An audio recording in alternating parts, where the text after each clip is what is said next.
Hey everyone, it's Aubrey, recovering perfectionist, queen of distraction, and today we are in the garden. This is our second year in this garden. We downsized when we sold one of our parcels, so this is a bit smaller than our first 2 years. So 2 years in the old one, 2 years in this one. This is our fourth year gardening. I would still technically consider myself a beginner, though I think I might end up being a decent gardener. Last year was pretty rough, but it sounds like a lot of people experienced situations where really things didn't do great and peas grew and nothing else. So hopefully that won't be the case this year. We are in zone 8B. We are 2 days away from our projected last frost, and from what I've seen on the extended forecast, it looks like we won't be having any more frost. So I'm excited to start getting things planted and cleaned up. We already have some things that are in the ground now, so I'm going to do a little bit of a tour today, kind of recap what we did last year, primarily for my own documentation because I wrote nothing down. So I'm hoping that by documenting this, I'll be able to go back if I need to just kind of compare and contrast what works, what didn't. So here we go.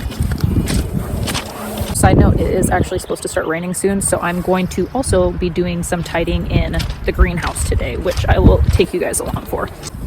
Okay, so we're going to enter here like a proper tour. We have this very tiny arch here. It was just some leftovers from, I don't know, something we did. Oh, it was leftovers from that half fence that we did.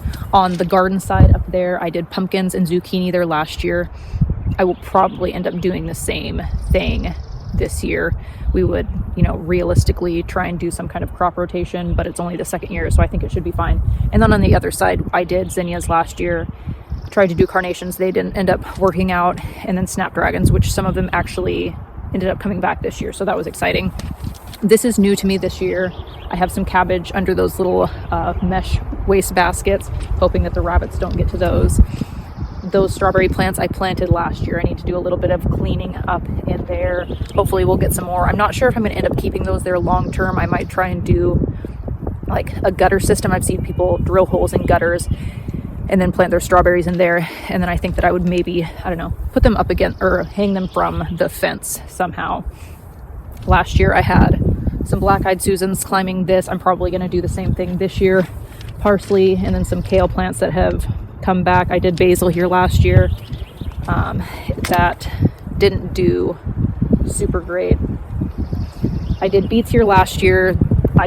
It wasn't even a whole beet, it was like a half a beet. They didn't do good. I have some spinach there now that looks like it's already coming up. And right here is some spring mix lettuce from last year that is still here. And then we just kind of filled in the gaps with some spring mix and arugula. Last year I did shelling peas here and carrots. The shelling peas did amazing. The carrots did not do good.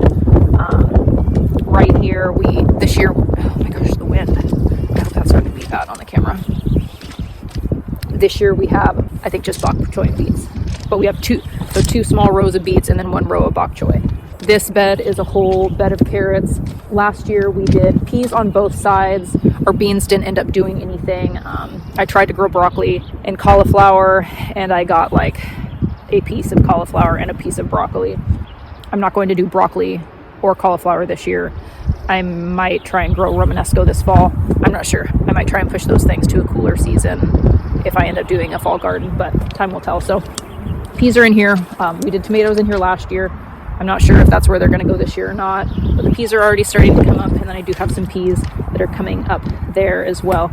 So I did do some cleanup in here in preparation for something, for the pumpkins and zucchini most likely. And then we do have the 2 gates, just one that's close to the greenhouse.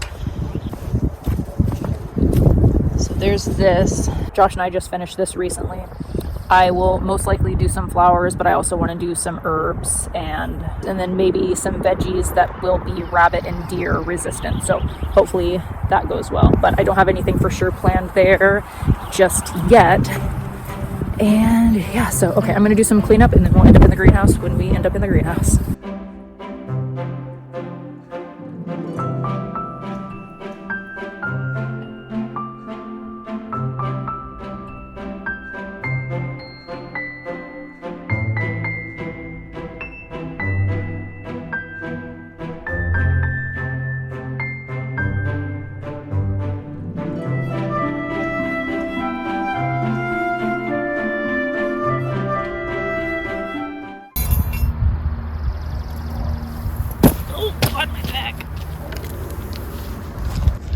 there is a bunch of cedar and leaves and stuff that I'm just gonna leave there, so it's, you know, not super tidy with the moss, but that's just stuff that I'll just incorporate into the soil when I plant. I need to identify them, but I'm pretty sure those are forget-me-nots, so I want to leave those because I think they're beautiful.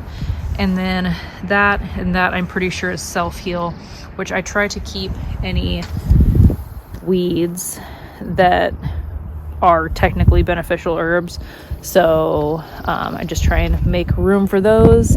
And yeah, welcome to the greenhouse. Josh and I built this 2 or 3 years ago.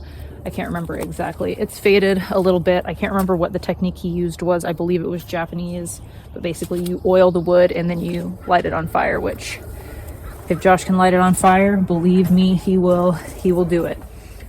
So we have these 2 water collection drums. It just collects any water runoff from the greenhouse.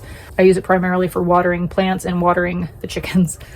So storage here, there's nothing in the greenhouse as of right now. Everything's in the house on shelves. It was too chilly out here for a while, but I think that we're at a point now where I can safely move everything out here. We just used, I don't know what we used, but it doesn't hold in heat like we thought it was going to, so bummer, but live and learn. We're just stuck with this structure that we spent $1,000 to build. Normally I would have plants up there, but I have pots up there because I think it looks cute. It's a mess in here though, as you can tell. Just it became the storage unit for pool supplies and this, that, and the other over winter, so it's just time to get things cleaned up. I tried growing watermelons in here the last 2 years, failed. More forget-me-nots there. So I'm going to tidy up this bed, keep the forget-me-nots, and we're going to put Josh's jalapenos in here this year and hope that those do better in a more toasty environment. And then maybe we'll get them to last over winter, but we shall see. All right, let's clean this up.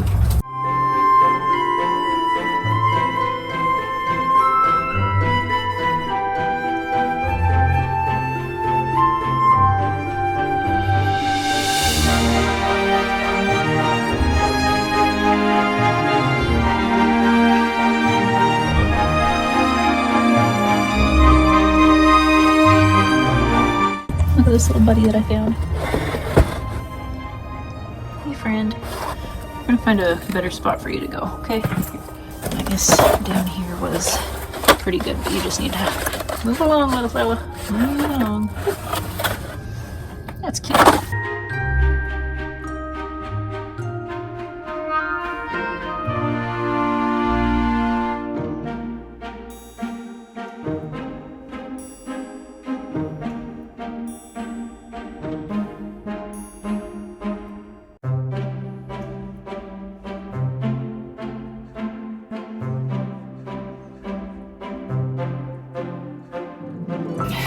I really want to clean this up and like put a light in here in case I need a light in here.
Last year there was a surprise sunflower that ended up growing in here.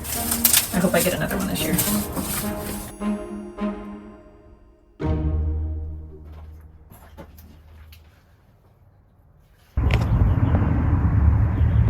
There, they can be friends.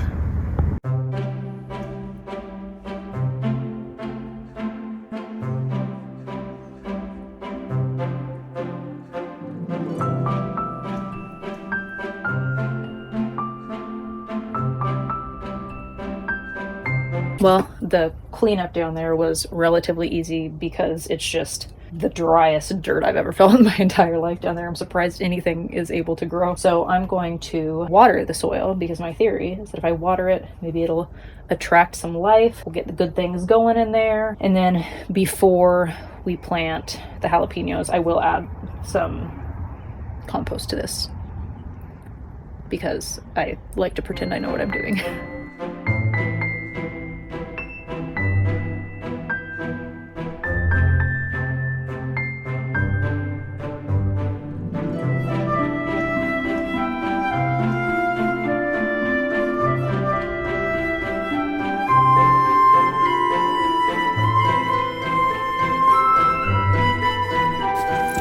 I really am just so happy with how much more tidy everything is and how cleaned up everything looks.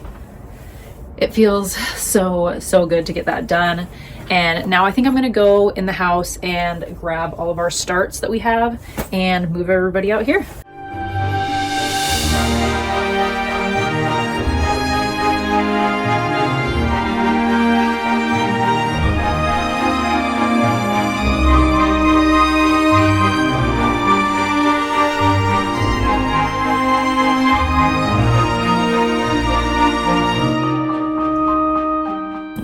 I didn't end up bringing everything outside. There were a couple trays that had some gaps in them that I'm gonna try and fill.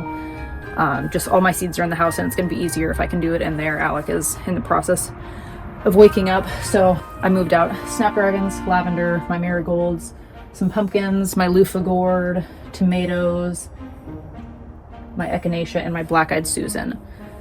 And there's the jalapenos still inside, and then a few different flowers, zinnias, and then my kale is in there. There were a few things that ended up dying. No, they didn't die, they just didn't grow. And then several things that just ended up getting extremely leggy. So yeah, the joys of gardening, the joys of learning. It's never just straightforward, is it? Like, some things do great and then some things just wither and die. So thank you for tagging along with me in the garden and in the greenhouse today. I'm really excited about this. I think that I'm going to try and do, it's not going to be my main video, but I'll do just a short clip, a weekly update of our garden, what's going on, mostly for my reference since I'm so bad at writing things down and keeping track of notebooks. But I know that this is a way that I'll be able to document things and keep myself accountable, and then you guys can tag along for the summer if you are interested. If you are not yet subscribed, if you would like to do so, that would be lovely. Like I said, thanks again for hanging out with me today. I will see you in the next video. I love you, have fun, and be kind.